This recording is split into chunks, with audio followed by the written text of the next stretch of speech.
Hare Krishna, everyone. Welcome all of you for fourth day of SGR. And today we are going to discuss about an interesting topic, the privilege of human life. So we'll reflect deeply on the purpose of human life. And this is as explained by Krishna in Bhagavad Gita. So before we start, we will do small prayers and get started.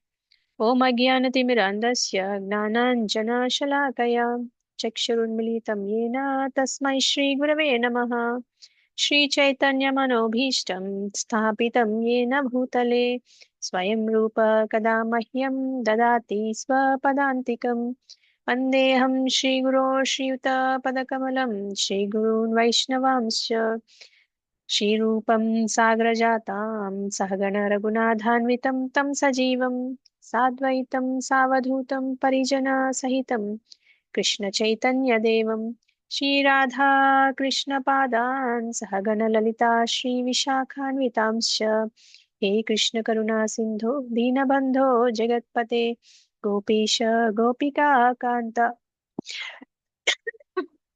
Radhakanta नमोऽस्तुते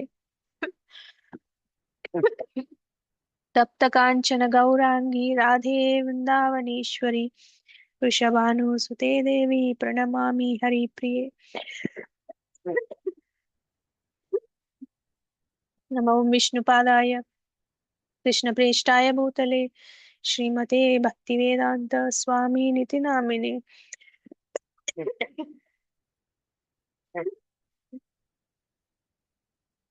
नमस्ते सारस्वते देवे गौरवाणी प्रचारिणे निर्विशेष शून्यवादी पाश्चात्य देशधारिणे 1 minute, I'll just come back. I'll have some water.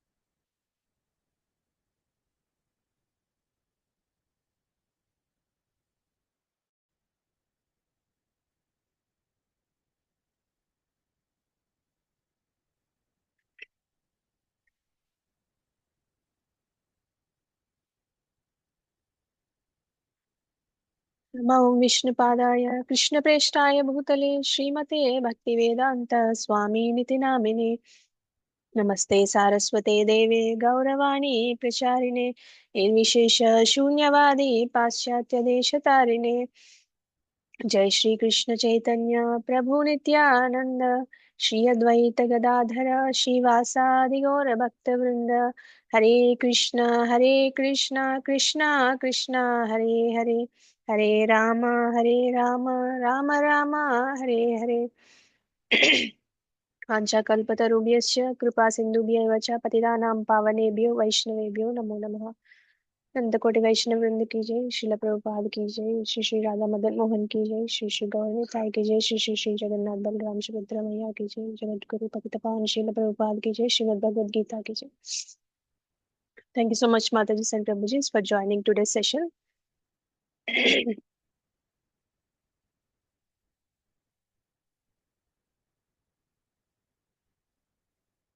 So today we are going to discuss about an interesting topic, which is the privilege of human life. So let us go step by step.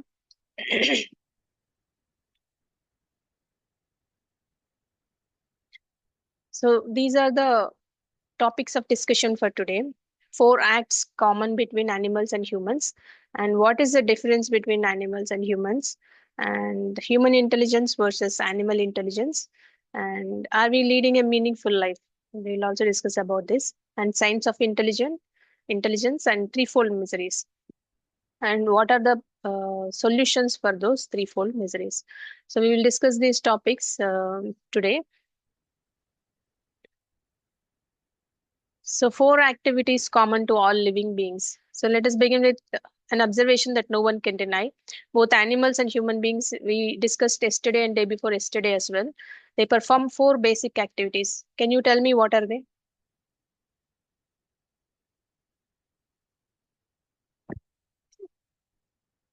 So, we discussed for the past 2 3 days that there are common things that animals and human beings perform.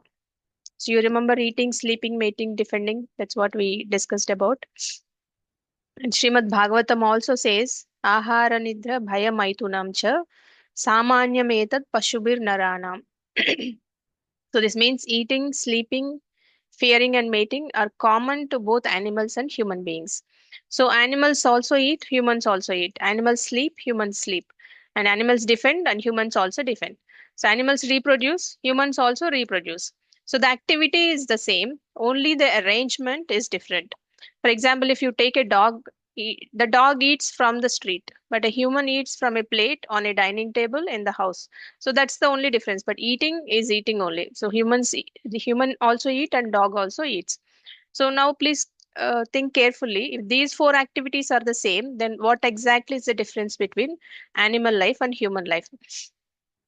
So before we get started, let us do a small exercise. So please take your notepad or simply think in your mind. If you don't have notepad, that's fine. So note down four different species of life and one specialty or any special ability that the species is famous for. For example, if you take eagle, it has sharp eyesight, right? So so you can think of any species, animals, birds, insects, human beings, anything you can take and think about four different species of life and what do they have as a special ability.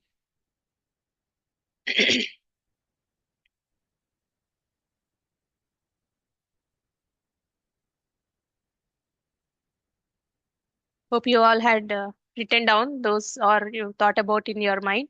So, anyone wants to answer any four species and their special abilities?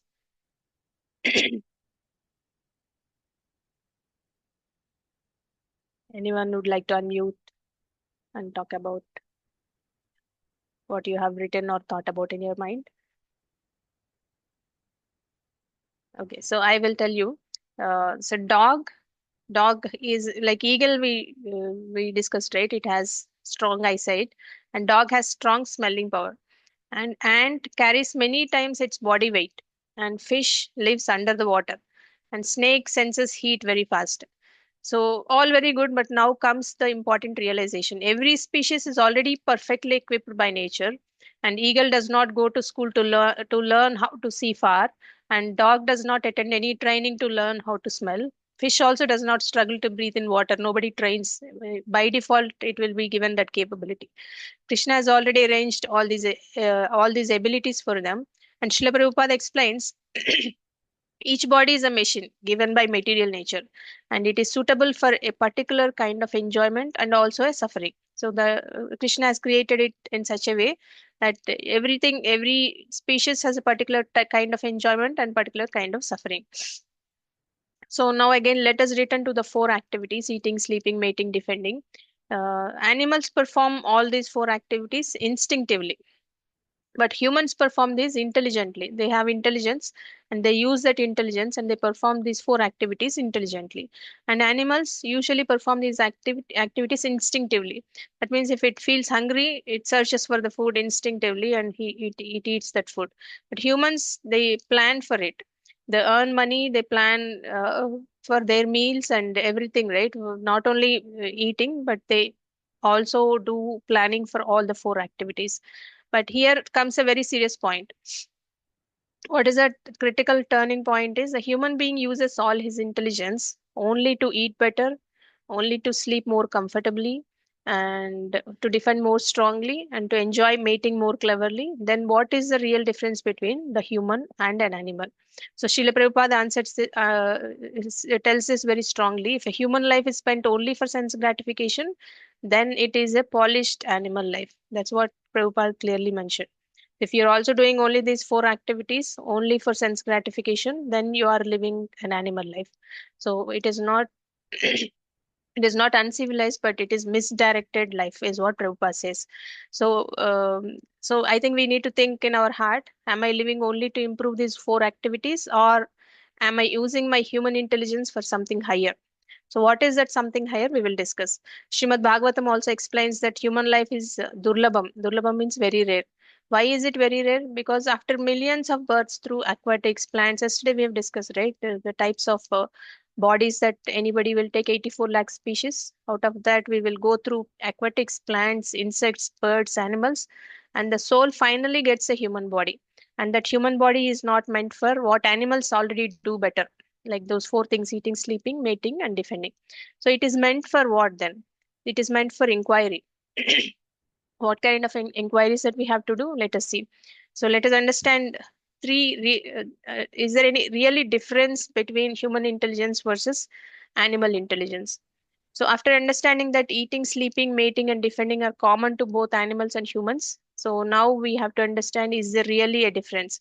Because if there is no essential difference, then the entire idea of human privilege collapses, right?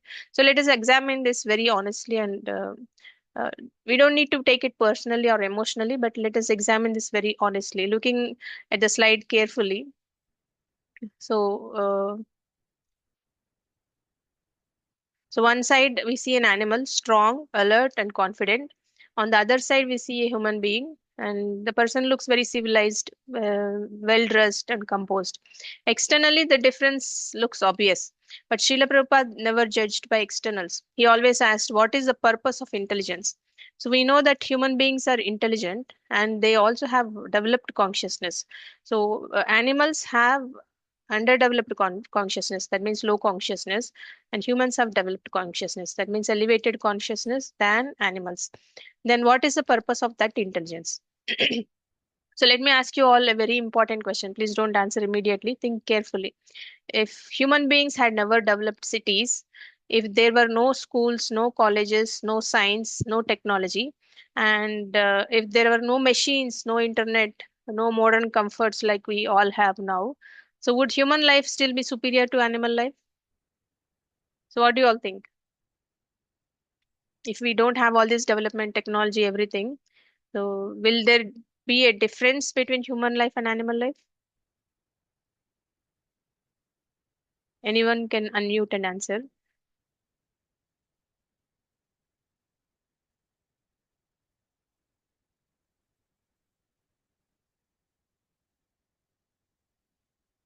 Okay. Fine. So human life is superior because we are advanced, we are educated, we are developed.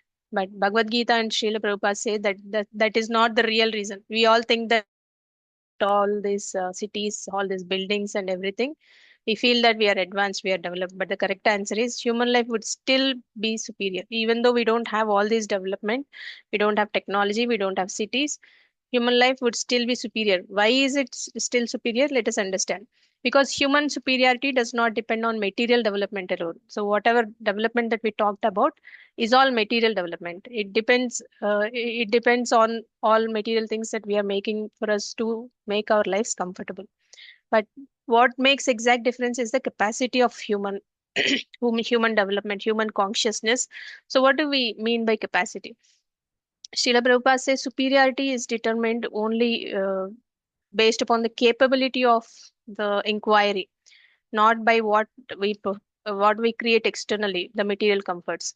So animals also live without cities, right? They don't need cities. Animals live without technology. They don't need mobile phones, computers, laptops, etc. And animals do not need education also. They live without education. But animals cannot ask certain questions. No matter how comfortable or uncomfortable they are, whether they are in forests, they are in cities, they don't ask certain questions. A dog may live on the street or in a palace. It doesn't make any difference for a dog, right? It will still do the same four things: eating, sleeping, mating, and defending. But the dog will never ask this question: who am I? Why am I suffering? And why do I grow old? Why must I die? Is there a life after death? These questions dog will not get, and any animal will not get these questions. This questioning ability is the exclusive capacity of human life. That is the only difference between human life and animal life. So we also have this atato brahma jignasa. Now I am now in the human form of life. One should inquire about the absolute truth. So it does not say after developing technology, after becoming rich, after building cities. It simply says now in the human form of life. This means the human body itself carries a special capacity, the capacity that we discussed just now. So let's try to understand this with an example. Imagine two people are there. One person is uneducated, living in a village, very simple life. Another person is highly educated, living in a big city and very advanced. So now let me ask you, who am I question? Person living in a village or person living in a city? Who will get this kind of question? Who am I? Anybody would like to answer? You may unmute and answer. Obviously, both can get that question, right? Whether they live in a city, whether they live in a village, both of them can think about this philosophical question: Who am I? Why am I here? Why did I get this human birth? What I'm supposed to do? What is the purpose of life? Those questions anybody can get, irrespective of whether they're in a city or in a village. So, because the ability to inquire is not created by education, it is built into human consciousness. So, that consciousness will help us getting those questions, not the development that we do externally. So, similarly, a human child may be poor, illiterate, and living simply, yet the child also can still ask that question: Why did my grandfather die or my grandmother die? They get that question, right? Irrespective of whether they are educated, they're wealthy or not. Usually everybody can get that question, so it doesn't depend upon your external circumstances or your education, your background, your wealth, etc. But but an animal child, for example, a dog has a small puppy, and it will never ask this question. Even if it is well fed and protected, it is kept in a palace, but it will never get that question. That is known as the capacity. That's the difference that animals and humans have. So, but why animals cannot do this? Srila Prabhupada explains animals are fully absorbed in these four activities: eating, sleeping, mating, and defending. So their intelligence is locked with these four activities only. So human beings also do these four activities, but human intelligence has an extra dimension. So the capacity to step back and question life itself is there with only humans. The capacity exists even without civilization. Civilization is not required uh, to do that inquiry. So superiority is not external, it is definitely internal that we can understand. So Bhagavad Gita 13.89 shlokas also defines knowledge as Janma Mrityu Jara Vyadi Dukkha Doshana Darshanam. So one who sees birth, death, old age, disease, these four things as real problems, then they have knowledge. That's what Bhagavad Gita says. So this definition has nothing to do with technology, nothing to do with development, and nothing to do with your education. So it has everything to do with capacity to perceive that reality. So getting that question and understanding the purpose of human life. So if development removes spiritual inquiry, then development has really failed. That's what Srila Prabhupada says. A technologically advanced human being who never asks this question, who am I, is living a developed animal life, not a human life. This is told by our Acharya Srila Prabhupada.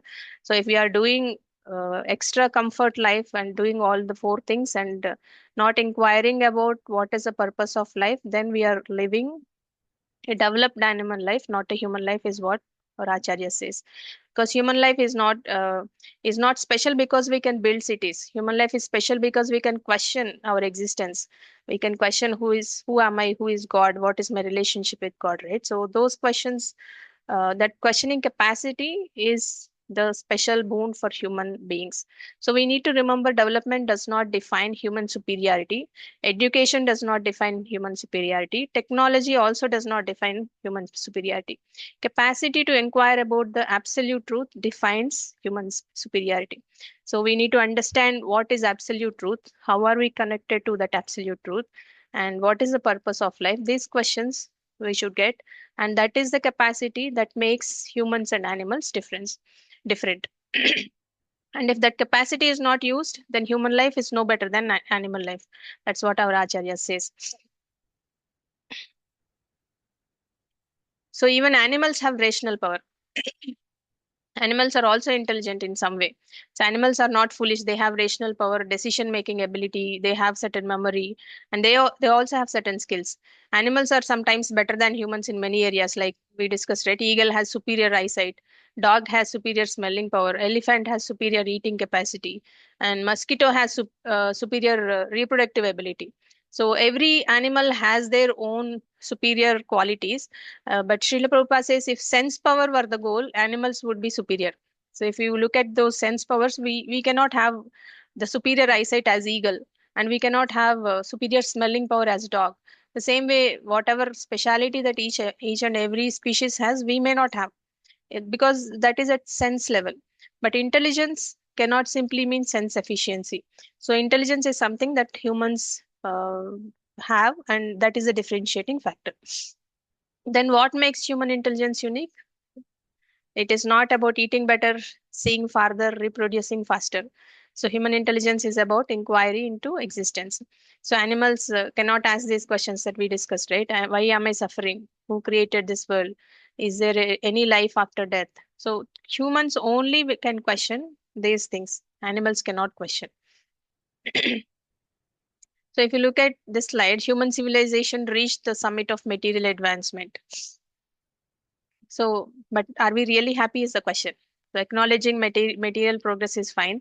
Srila Prabhupada says advanced medicine, transportation, communication, technology. Here we are seeing everything, right? Skyscrapers, machines, connectivity, development.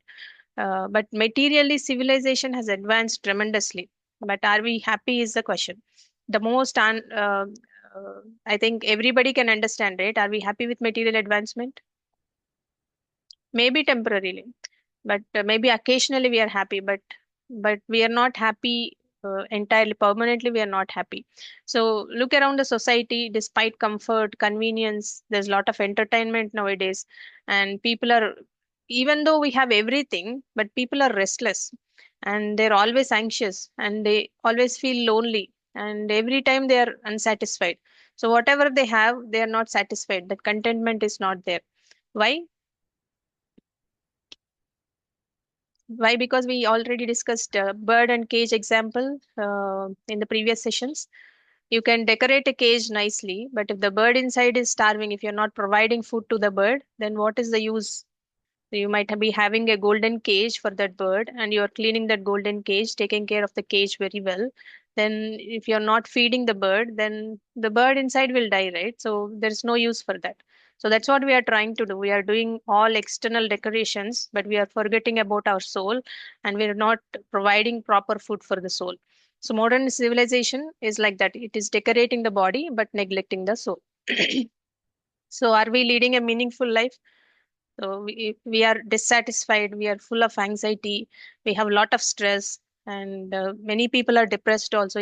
Despite of having many things in life, they are depressed, and they're very unhappy because we live a sophisticated animal life. That is one of the reasons. What is sophisticated animal life? The same four activities, right? Eating, sleeping, mating, defending. But we do it with more planning. We do it with more complexity, more justification. That's the only difference between animals and human beings. The goal remains bodily comfort only. For anything that we do, we ensure that our body is taken care of, our family is taken care of externally, not internally. So that's why Srila Prabhupada says improved sense gratification is not human civilization. So whatever we are doing right now is improved sense gratification. So let us discuss a small story. In Srimad Bhagavatam, there is a king called Rahugana. He meets Jadabharata. Externally, Jadabharata looked very dull and uneducated, but spiritually, he was fully enlightened. So, Raghugana was materially powerful. He's a king, right? So, he's well educated. He has royal opulences and things like that. But Jadabharata taught him, you are proud of bodily designations, but you do not know who you are. This story shows Jadabharata, even though he is shown as a illiterate person and a very dull person, but he has that internal advancement because he knows that spirituality, he knows the connection with the god. So that means external advancement is not equal to real intelligence. He has real intelligence. That's why Rahugana has identified his intelligence later, and he understood that he is not a ordinary person. So external advancement is not real intelligence. Even though that royal king has lot of opulence, external opulence, and he doesn't have real knowledge, he became a disciple of Jadabharata, and he learned knowledge from him. So the real intelligence, the spiritual intelligence, till now we have examined something uncomfortable, right? We saw that material advancement does not guarantee happiness, and animals are sometimes better than humans in sense abilities, and living only for bodily comfort leads to dissatisfaction. Now the natural question arises, right? If material intelligence cannot give meaning, then what kind of intelligence can give us happiness? So for that, we need to understand what is real intelligence. Real intelligence does not mean how cleverly I earn money, how efficiently I enjoy life, how efficiently I create comforts, how well I manage stress. This is not real intelligence. Real intelligence means spiritual intelligence. Srila Prabhupada says intelligence means to inquire about God. If intelligence is not used for the inquiry, then the intelligence is misused. That means we are not properly utilizing it. So we need to use our intelligence to question these three questions. Who am I? Who is God? What is my relationship with God? So this definition is not modern philosophy. It comes straight from Bhagavad Gita and Srimad Bhagavatam. So we have authoritative scriptures that those scriptures are talking about these philosophical questions. Who am I? Who is God? What is my relationship with Him? So let us see what is the prime difference between animals and human beings. So animals can inquire about only these four things that we discussed: eating, sleeping, mating, defending. Humans can inquire about life and death. The single question explains the entire purpose of human existence.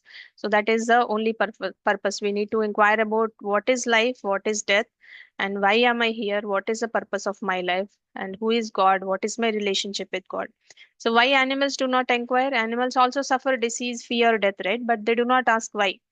So they instinctively do things like if they have disease, they will not eat for 2 days until the disease is cured. So if they are fearful, they run away from there. And after that, they take naturally, but they do not question why is it happening to me. So they react instinctively. Animals are not blamed for this because they're not meant for higher inquiry. They have lower level of consciousness. That consciousness is not developed in animals. So why humans are responsible to ask that questions? Because humans are different. Human being can reflect, question, analyze, and they seek permanent solutions also. If a human being ignores this capacity of questioning and lives only for sense enjoyment, Srimad Bhagavatam says this is a great loss. It says human life is meant for self-realization, not for sense gratification.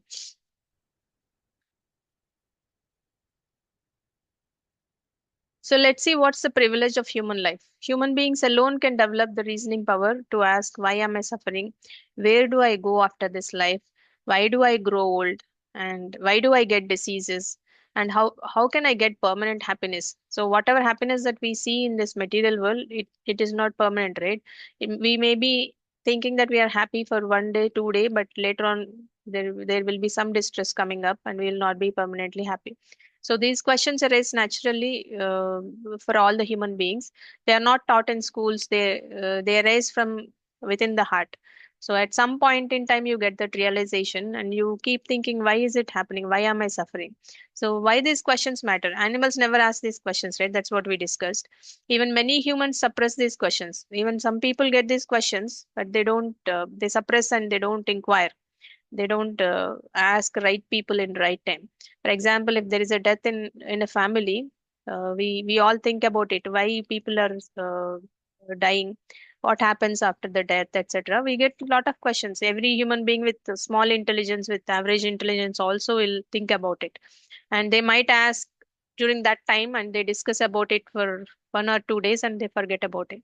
So we should not be forgetting about it. We should keep inquiring and understanding the questions deeply by taking shelter of Bhagavad Gita and Bhagavatam. So human intelligence gets awakened in between, but we are suppressing them. So we should not suppress. We should go to authorities, right authorities, to learn about it. So this inquiry is the beginning of human civilization. This is the right civilization, not the civilization that we have to build skyscraper buildings or to advance in technology to increase comforts, etc. Right? That is not the right civilization. It doesn't mean that you should stop it. You can continue doing that, but you also, in parallel, you should understand spirituality also. So if you take Ajamil example also, Ajamil lived a sinful life, but when death came, he was frightened. He was frightened, and that inquiry awakened for him. The moment of death, he called out Narayana. Narayana is not the god Narayana. He called out his son Narayana. Out of fear, he called his son. He is very small, 4 year old or 5 year old. So even though it was accidental, the holy name saved him. He did not intend to call God Narayana, but he called his son Narayana, but the name he has called Vishnudutas came and saved him, and he was given a second chance. And he also had inquired about it, why it has happened, and then he realized that whatever he has done in the past, he has to kind of start again. And he went to Haridwar and he did bhakti, devotion for 11 years, and he went back to Godhead, to Vaikuntha. So death forces inquiry. So when death time comes in, then the inquiry comes in. Inquiry opens the door to liberation. So better to inquire before death arrives. That's what we need to understand. Not everybody gets an opportunity like Ajamal. That's the reason why we should awake now itself. So that's why we have to awaken the Atato Brahma Jignasa. This one line summarizes, right? Atato is now, Brahma is the absolute truth, Jignasa is inquiry. So therefore, we should inquire about the absolute truth now itself. Now means now is when we have a human body, when we have that intelligence, when we can reason, when we can understand, contemplate, etc. Right? So that's when we have to start. That means now is the right time. We should not be waiting. This inquiry is not optional, it is the duty of human life. So we need to ask ourselves, if not now, then when? If not in this life, then which life? So we need to ask ourselves these questions and start moving on to spiritual path. And what is the sign of intelligence? In Bhagavad Gita 13.9, it is said, Janma Mrityu Jara Vyadhi Dukkha Doshana Darshanam. That's what we also discussed, right? One who sees birth, death, old age, and disease as real problems, they have that they have real knowledge. So seeing these as problems does not mean becoming depressed or becoming fearful or hopelessness, etc. But it means becoming serious about spiritual life. Just like a patient who realizes I have a disease, I need treatment, right? We also should understand that we already have material disease. We need to come out of it by taking spiritual path. So modern society teaches, don't think about death. Just stay busy, keep your life busy, just distract yourself when you get this kind of thoughts. If somebody asks this philosophical questions, they feel like this person has to be taken to psychologist. He's thinking differently than others. They will not realize that they are thinking right. They will just think that this person is thinking differently and his mind is not working well, etc. And they take them to the psychologist and psychiatrist, etc. for treatment. But Shastra calls this ignorance, it is not intelligence. So avoiding a problem does not remove it. So we should not be avoiding the problem, we should be understanding the problem and understand what are the solutions for the problem. So let us see why suffering is systemic. So there are three folds of miseries. Now let's understand what are those three types of miseries. Till now, we have understood why human life is special and why inquiry is necessary. Now comes a very practical question. If human life is so intelligent, why does suffering continue? Why does misery keep coming again and again? What is the root cause? So, Srimad Bhagavatam explains that in the material world, no one is free from misery. Not the poor, not the rich. Even though you have education, even though you have power, all these miseries they have to undergo. Why? Because misery comes from three unavoidable directions. So these miseries are not accidents, they are not punishments also, they are not part of material existence. So those are called adhyatmika, adidaivika, adibhautika. So adhyatmika is due to one's own self. That misery comes due to our own self. And adidaivika is due to it comes due to natural calamities. Adibhautika comes due to other living entities. So let us see one by one in detail. So, Adhyatmika klesha is miseries come from the self, from our own self. So, Adhyatmika means suffering caused by our own body, our own mind. So, that is the most frequent misery everybody will undergo. For example, body-based suffering.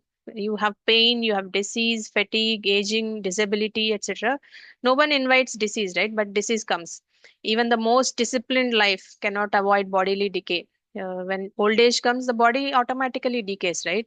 So material body itself means disease. So there are mind based sufferings also. Often when the body is fine, the mind tortures us. We have anxiety, fear, anger, envy, dissatisfaction, all these problems, and we undergo depression as well. So nothing external may be wrong, but the mind creates a lot of suffering for us. Why? Because the mind is uncontrolled. Krishna in 6.6 Bhagavad Gita, it is said, for one who controls the mind is the best friend. And one who fails to control the mind is the greatest enemy. So Krishna says that. So we need to control our mind. Even though we control, we usually get this kind of miseries. Many a times our biggest enemy is not outside, it's inside only. So that suffering caused by one's own body and mind is called adhyatmika klesha. So now let us see, let us try to understand Adi Bhautika. This is due to other living entities. Adi Bhautika Klesha is sufferings caused by other living entities. For example, problems from other people.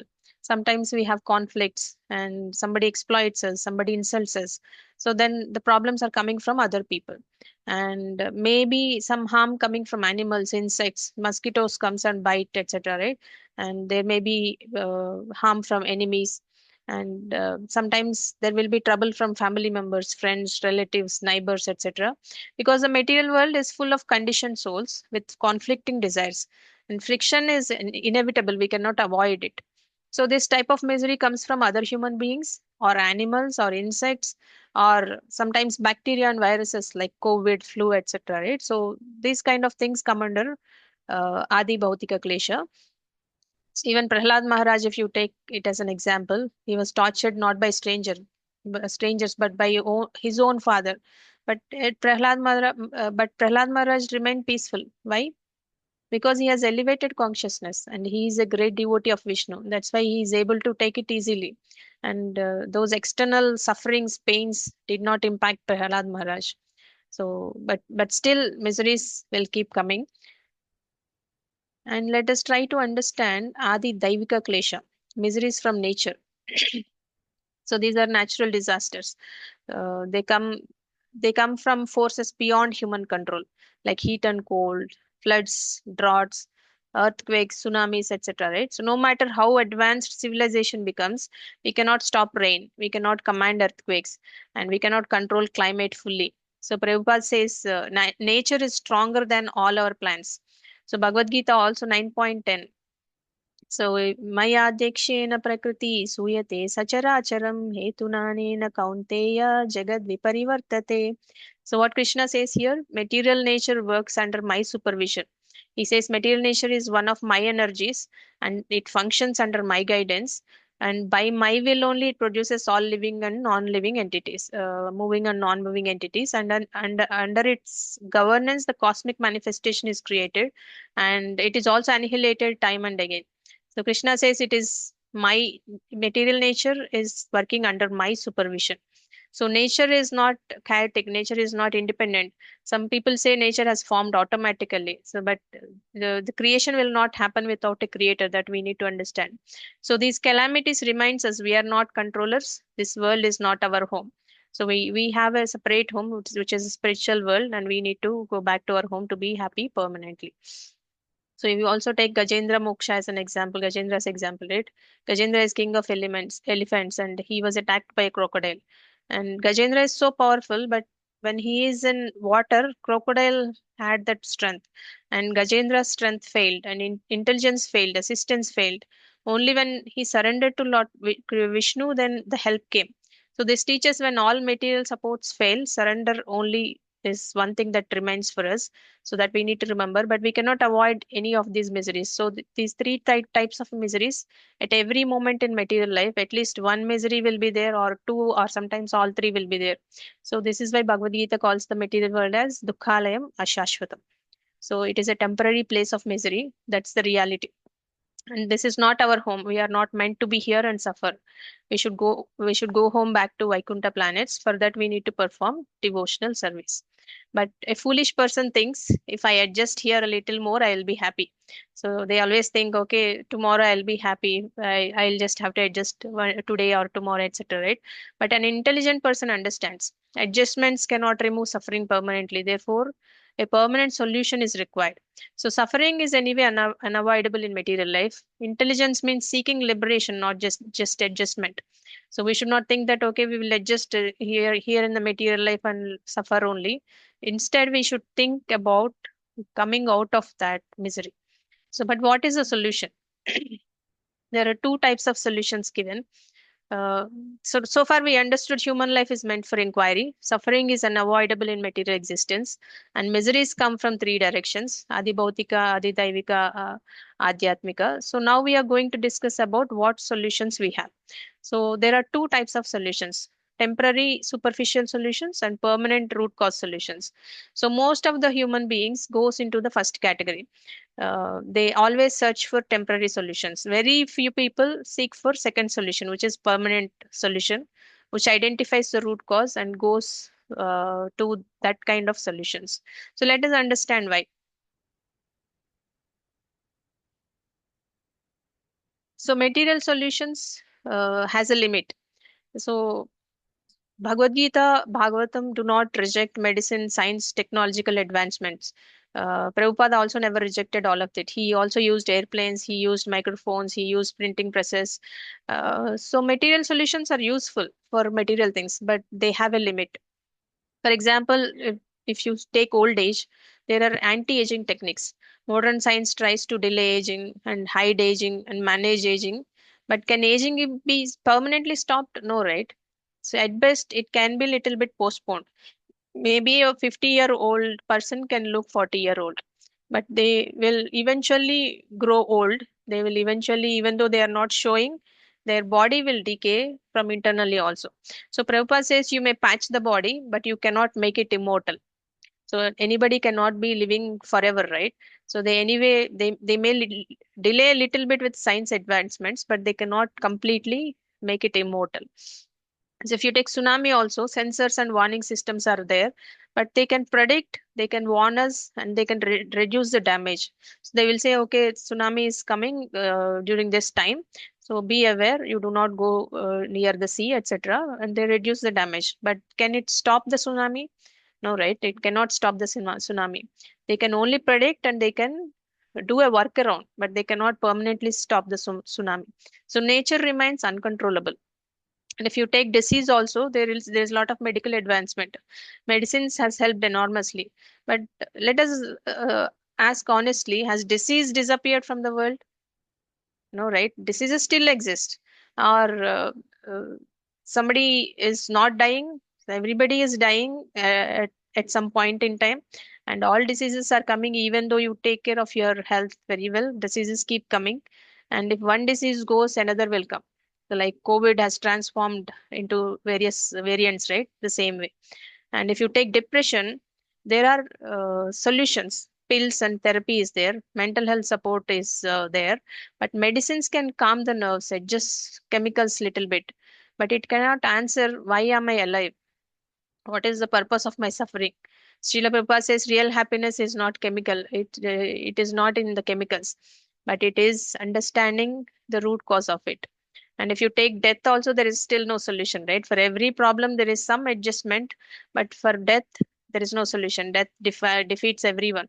So the takeaway here is material solutions can reduce symptoms, but do not remove the root cause. Do not remove the root cause of the problem. So they help us survive, but they do not help us transcend. So let us see.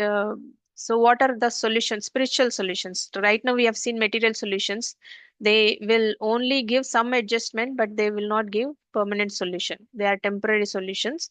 But now let us understand uh, s- how how do I suffer less today? How do I take help of spiritual solutions? So we need to ask these four deep questions. Why am I made to suffer? Why must one go through birth, death, old age, and disease? Why do natural calamities occur? How can I get permanent happiness? So these are intelligent questions.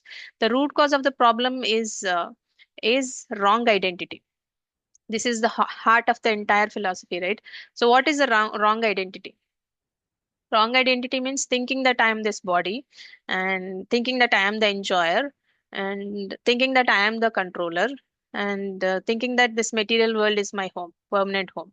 So what is the result of this wrong identity? We will get fear, we will be attached, and we will get ego, and we will be bound with karma, and with that we will take repeated we will be bound in the birth and death life cycle.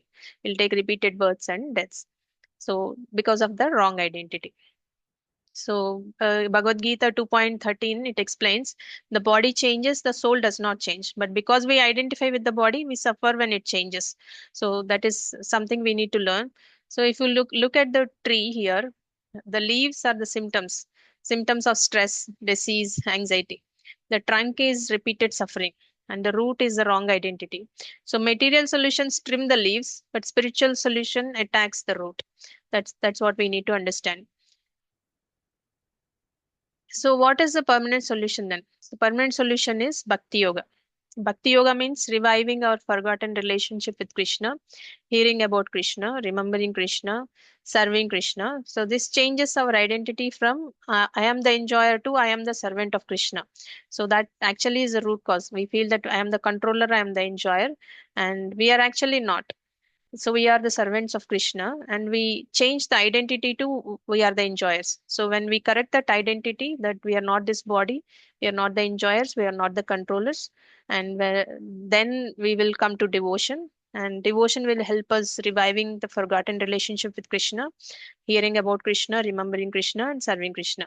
So why bhakti is permanent? So now that we are saying bhakti is the permanent solution, why bhakti is permanent? Because it removes ignorance, it ends karma, and it stops rebirth also. So we will go back to our home, back to Godhead, to Vaikuntha planets. So that's why bhakti is permanent. So Krishna only says, right, mamupetya punarjanma dukhalayam ashashvatam napnuvanti mahatmanah samsiddhim paramam gataha. Krishna says this in 8.15. So one who reaches me never returns to this world of misery again. So that means there is no more birth, no more death, no more old age, no more disease. So we'll go to spiritual planets, we'll enjoy with Krishna. Srila Prabhupada also says, use material solutions responsibly, but do not make them your goal. Use the body for self-realization.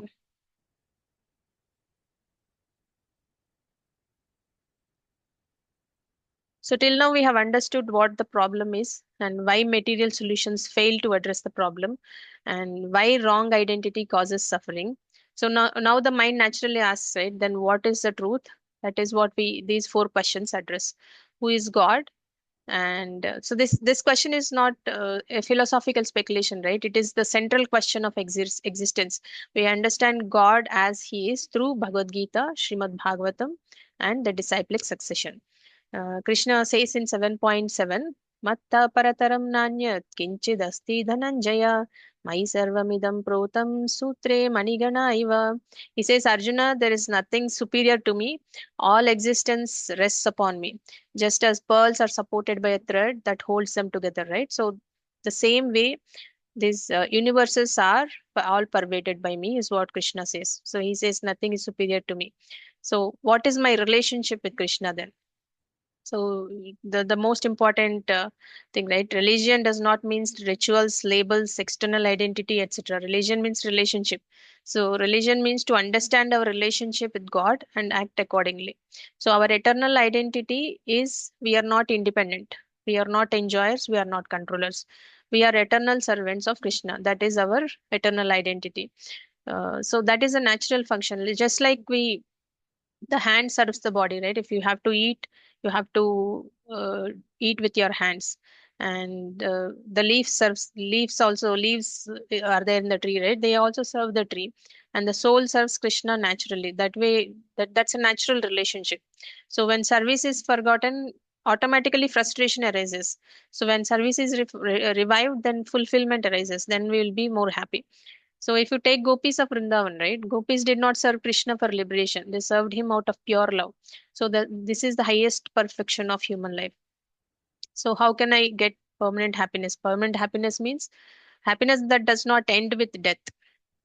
It will not have this birth and death life cycle. And one who is connected with Krishna enjoys unlimited happiness. Why? Because the soul is eternal, Krishna is also eternal, the relationship is also eternal. Temporary things cannot satisfy it cannot satisfy the soul. So because we are eternal, we cannot be settled with temporary things, and how much ever you try, it will not give you satisfaction. So we discussed about fish example in previous sessions, right? A fish taken out of water will not be happy and even not survive also. Even if you give that fish soft bed, decoration, comfort, good food, etc., but it will never be happy. Even it will not even survive. Why? Because it is out of its element, out of its natural element, water. So similarly, the soul outside Krishna consciousness also will suffer the same way. So, so soul will always be dissatisfied, and despite of whatever material comforts you give, the soul will always be dissatisfied if you are not connected with Krishna. So, what is the process of self-realization?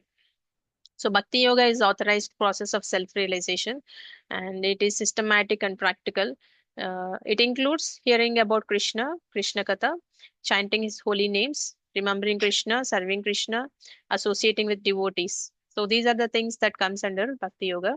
Srila Prabhupada emphasizes chanting is the foundation. So chanting is definitely a foundation when you want to do a devotional service. That will be the heart of devotion. So why bhakti works? Bhakti works? Because it purifies consciousness, and it also corrects our identity, and it dissolves the karma, and it purifies desire also. So all these things we will discuss more, all of these topics in our future sessions. So do not miss the next sessions. And thank you very much for hearing all these topics for today's class. So let me know if you have any questions or inputs, suggestions.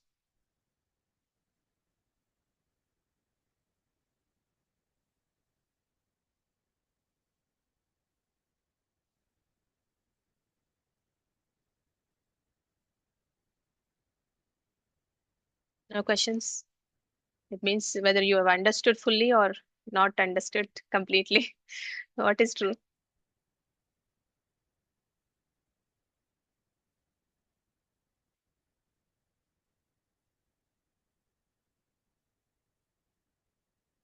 All right. If no questions, we'll close the session. We'll see you tomorrow for next topic. Ancha kalpatarubhyasya kripa sindhubhyev cha patitanam pavanebhyo vaishnavebhyo namo namaha. Antakoటి Vaishnava Vrinda ki jai. Srila Prabhupada ki jai. Srimad Bhagavad Gita ki jai.